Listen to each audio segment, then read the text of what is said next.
Olá, amigos! Para este episódio especial do programa Debatendo Joana de Ângeles, Aprofundamentos na Série Psicológica, este programa aqui do canal da Associação Médico Espírita do Rio Grande do Sul, onde buscamos uma complementariedade aos 5 módulos do curso da Série Psicológica de Joana de Ângeles, que está presente aqui nas playlists do nosso canal. Meus amigos, foi em 1989 que na obra Jesus e a Atualidade, que a mentora Joana de Ângeles, através da psicografia do médium Divaldo Pereira Franco, iniciou esta série de abordagens buscando aliar os conhecimentos trazidos por Allan Kardec e o Espírito de Verdade com os conhecimentos da psicologia moderna. E para se adentrar no ser humano profundo, no eu interior, na busca de nós mesmos, ela vai se utilizar-se do guia e modelo da humanidade, conforme os espíritos trouxeram a Kardec. É de Jesus que estamos falando. Aquele que melhor vivenciou o arquétipo da totalidade, da autointegração, como também da individuação, que é o desenvolvimento psicológico integral, conforme as palavras de Carl Gustav Jung. É através deste livro que ela nos lança para o norte do nosso desenvolvimento como seres humanos, porque nas suas palavras, o homem Jesus, como ela refere, foi aquele que melhor viveu as aptidões humanas, sendo atravessado pelos sentimentos que nos constituem, sem privilégios, porque também sofreu perseguições e passou pelas dores do mundo. Ele vem nos exemplificar uma forma ideal de como lidar com as questões de todas as épocas da humanidade. Como lidar com o mal moral, como lidar com o convite dos instintos, com o problema da sociabilização, com o problema da inveja, da vingança, como lidar com o próximo, porque o próximo também é uma extensão daquilo que encontramos em nós mesmos. Já lidando com os mecanismos da projeção psicológica, a projeção da sombra, do mal que está presente dentro de nós, foi ele que nos convidou a perdoar aos nossos inimigos, a ter de frustrar o mundo, muitas das vezes, porque diante do desafio de Pilatos, ele nos traz que, nas suas palavras, o meu reino não é deste mundo, dando a entender que muitas vezes devemos perder diante dos desafios da terra para nos fixar no ganho real, que é do valor interior, da nossa espiritualização, da transcendência das questões menores que muitas vezes nos aferroamos nessa presente encarnação, a fim de conquistar não o mundo, pois devemos transitar no mundo sem sermos do mundo, mas a fim de conquistar a nós mesmos. Então, Joana, logo no início do livro, que aqui convidamos a todos a ler, ela nos traz o seguinte: a atualidade do pensamento de Jesus surpreende os mais céticos estudiosos da problemática humana, sempre complexa e desafiadora nestes dias. Profundo conhecedor da psique, Jesus penetrava com segurança nos refolhos do indivíduo e descobria as causas reais das aflições que o inconsciente de cada um procurava escamotear. Não se permitindo derivativos nem adiamentos, enfrentava as questões com elevado critério de sabedoria, que desnudava as mais intricadas personalidades psicopatológicas, propondo com rigor a terapia compatível, elucidando quanto à responsabilidade pessoal e eliminando a sombra projetada sob a qual muitos se ocultavam. Por processos mais demorados, a psicologia profunda chega no momento às mesmas conclusões que ele lograva com facilidade desde há 2000 anos atrás. Então vejamos que Joana, que foi a época de Jesus, a personalidade Joana de Cusa, ela que olhou o Mestre nos olhos, que compreendeu os seus ensinamentos e que deu a sua vida por amor à sua mensagem, neste alto encontro que ela mesma passou naquela época, ela vai nos falar desta mediunidade potente de Jesus, que com seu olhar transpessoal, paranormal, penetrava no nosso inconsciente profundo, que percebia os nossos conflitos desde encarnações passadas e que era capaz de compreender os caminhos que ali se encontravam em potencial, conforme Emmanuel, no livro Há 2000 anos, vai nos relatar, porque ele mesmo, na personalidade de Públio Lentulus, o poderoso, porém arrogante senador romano, foi desnudado pelo olhar do Cristo, que lhe compreendia a conflitiva e lhe indicava os caminhos, lhe dizendo: a ti cabe escolher, me seguir agora ou mais adiante. E nós sabemos que, infelizmente, o arrogante senador deixa para depois, lidando então com inúmeras dores inerentes às suas escolhas, muito aferrada ainda à sombra psicológica e dominadora, mas que, cedo ou tarde, através do benefício da reencarnação, ele vai reencontrar-se consigo mesmo, vendo o valor da mensagem do Cristo. E depois, desde encarnações como o Padre Damiano, como também Manuel de Nóbrega, vai se encontrar, para depois também servir como mentor de Chico Xavier, já então se apresentando como o Espírito Emmanuel. Joana nos fala também desta compreensão que Jesus nos traz sobre as dores humanas, pois ele, que é um espírito que já passou pelo seu périplo de desenvolvimento em inúmeras encarnações, não traz mais a necessidade de reencarnar-se, pois em outras esferas, em outros mundos, ele já trilhou o seu desenvolvimento. Então ele compreende as dores a que estamos vinculados neste momento e conectados, pois ele já decaiu, já sofreu com as suas inferioridades naturais no transcurso da humanidade, se tornando desde um espírito primitivo a um espírito em desenvolvimento, lidando com as próprias dores, para então alcançar as comeadas do espírito puro, aquilo que está no nosso destino, na nossa evolução intelecto e moral, como nos traz Kardec. Estávamos comentando agora mesmo na live que gravamos no canal da Associação Médico Espírita do Brasil, na aula de número 7 do curso de Fundamentação Teórica para Coordenadores de Joana de Ângeles, que não foi por acaso que Joana de Ângeles começa então com o modelo de Jesus, pois ele traz em si o arquétipo do autoencontro. Se nós pensarmos em Jesus como subproduto de uma certa religiosidade, de certas instituições religiosas, talvez nós iremos nos limitar a alguns dogmas da religião X ou Y, mas vamos buscar aqui o Jesus como aquele modelo do enfrentamento das questões que nos constituem. Não por acaso, Joana, que foi mentora espiritual, uma das protetoras de muitos psicólogos da atualidade, conforme está numa das últimas biografias de Divaldo Pereira Franco, pela repórter Ana Lande, como de até mesmo Carl Gustav Jung, não é por acaso que este próprio psicólogo suíço, no livro A Vida Simbólica, vai nos trazer que o ser humano contemporâneo perdeu o contato com os ensinamentos de Jesus. Que aqueles símbolos da religiosidade antiga caducaram e perderam o seu significado para o homem moderno. A época de Jesus, as suas parábolas, as suas colocações, as suas metáforas e simbolismos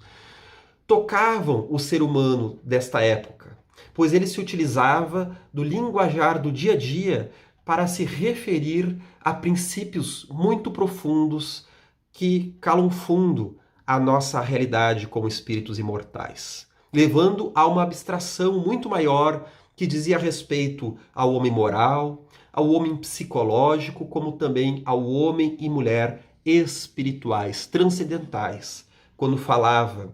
que há muitas moradas na casa de meu pai, quando falava da necessidade de nascer de novo para conhecer o reino dos céus, já se referindo aí não apenas à multiplicidade dos mundos habitados, como também ao princípio de reencarnação.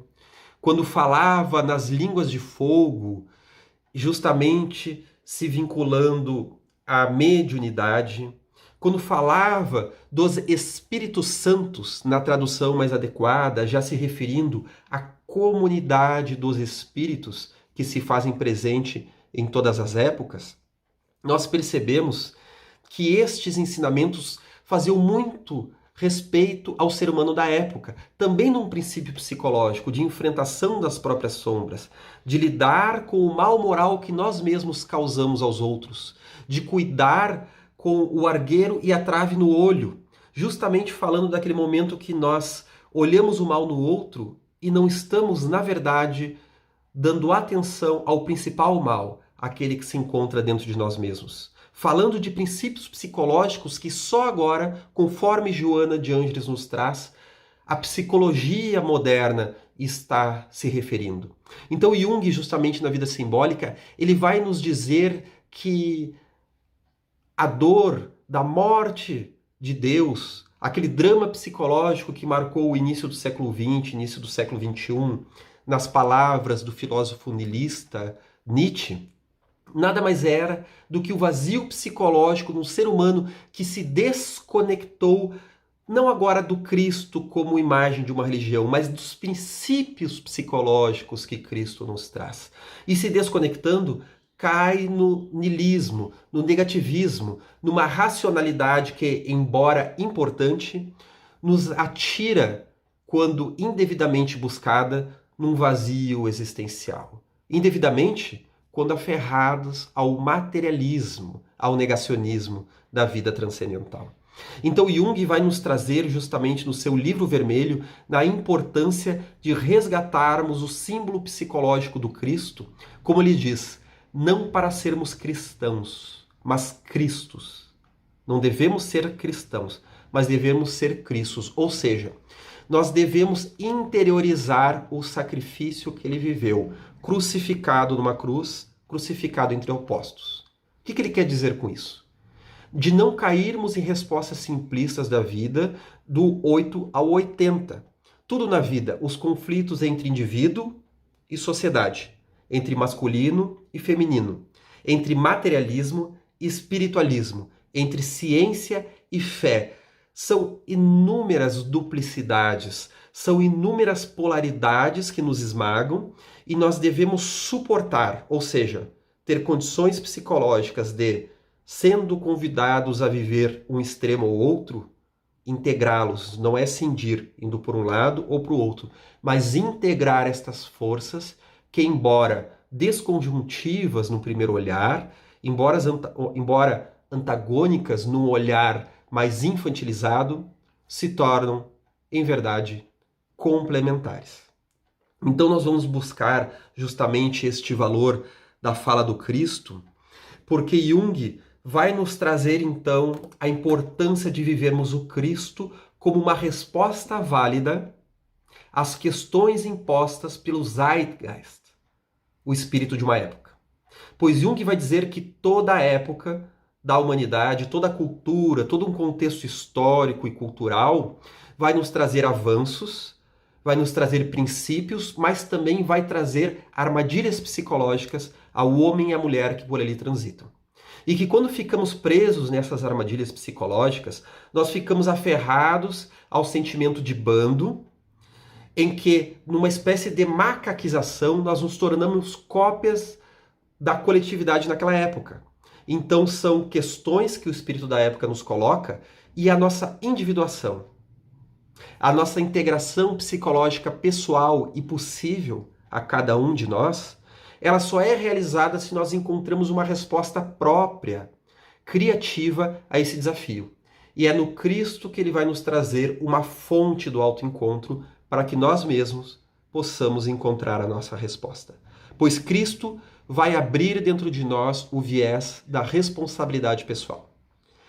Ele vai nos trazer, segundo Joana de Ângeles, o confronto com as próprias sombras, a fim de que nós possamos nos reconhecer, nos perdoando, termos condições de liberarmos os valores positivos que se encontram ainda dormentes dentro de nós mesmos. Por isso que a psicologia moderna, em Jung, vai nos trazer Cristo como modelo da integração psicológica, da individuação. E é por isso que Joana vem resgatar a mensagem do Mestre. Ela vai também falar no livro Jesus, o Evangelho, à luz da psicologia profunda, que Jesus, ele é o início e a meta final de todos os anseios humanos, de todas as necessidades inomináveis, de todas as grandes ânsias que carregamos dentro de nós e que às vezes nós não conseguimos simbolizá-las adequadamente. Mas elas estão num grito interior de uma insatisfação, de um sentimento de dor e de um sentimento de vazio a ser devidamente respondido e equacionado. Ela vai nos trazer que justamente o Cristo, ele vai nos levar à verdadeira bondade. Não é, como estamos falando ali junto dos outros professores, neste encontro de Joana, que pode ser conferido no canal da Associação Médico Espírita do Brasil, que Jesus não era bonzinho. Pois, como diz Chico Xavier, o bonzinho é bobo. Chico nos dizia que o espírita, assim como Jesus, deve ser bom, mas não bonzinho. O bonzinho é bobo. O bom é aquele que também sabe trazer o contato com o mal, com as sombras, com a negatividade. Pois Jesus também sabia utilizar-se dos seus aspectos que a princípio seriam negativos. Joana vai nos trazer que Jesus trazia a raiva transformada, traduzida em assertividade, não em violência inconsciente. Pois ele que bem soube integrar o seu ânimos, o princípio masculino, e a sua ânima, o princípio feminino, ele sabia ser acolhedor e sentimental, sem ser sentimentalista e fraco. Como ele também sabia ser assertivo, protetor e forte, sem ser violento, sem ser necessariamente agressivo, pois ele trazia essas duas polaridades, do acolhimento e da força, da forma mais adequada. Era isso que permitia com que ele chamasse aqueles que se desviavam e o tentavam como sepulcros caiados por fora, mas cheios de podridão por dentro. Era aquele que dizia que atire a primeira pedra aquele que nunca errou, protegendo então a mulher adúltera, mas ao mesmo tempo trazia o arquétipo do acolhimento, da bondade e da pacificação. Não por acaso, então, a meta, como Kardec nos traz, o guia e modelo da humanidade, está em todos aqueles que puderam vivenciar o Cristo dentro de si. Buda, como emissário do Cristo, conforme nos traz o Espírito Emmanuel no livro A Caminho da Luz, ele também bem viveu o arquétipo da individuação. Francisco de Assis, Sócrates, entre tantos outros. Joana d'Arc, aquele símbolo da mulher corajosa, enfrentando as chamas da Inquisição, trazendo até mesmo a potência militar, porém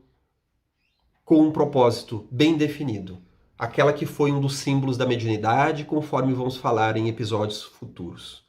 Mas não são apenas nestes símbolos tão conhecidos e famosos, pois encontramos o Cristo a cada esquina. É no mendigo que muitas vezes, enfrentando as dores da humanidade, pode nos trazer muitas vezes uma grandeza de moral, acolhendo aqueles que também se encontram, de certa forma, nessa precariedade, sendo acolhedores no pouco que tem. É numa pessoa que cala o mal moral, mesmo quando convidada aos desvios, que sabe compreender o outro, mesmo quando provocado numa ofensa. É o bem anônimo. Este é o que mais brilha, porém, muitas vezes nós não temos olhos de olhar. E vamos finalizar então com a mensagem da mentora no mesmo livro, Jesus e Atualidade, quando nos diz o seguinte: não somente, porém, Jesus é atual pelas terapias de amor e pelos ensinamentos que compõem ao homem contemporâneo, mas também pelo exemplo de felicidade e exteriorização de paz que irradiava.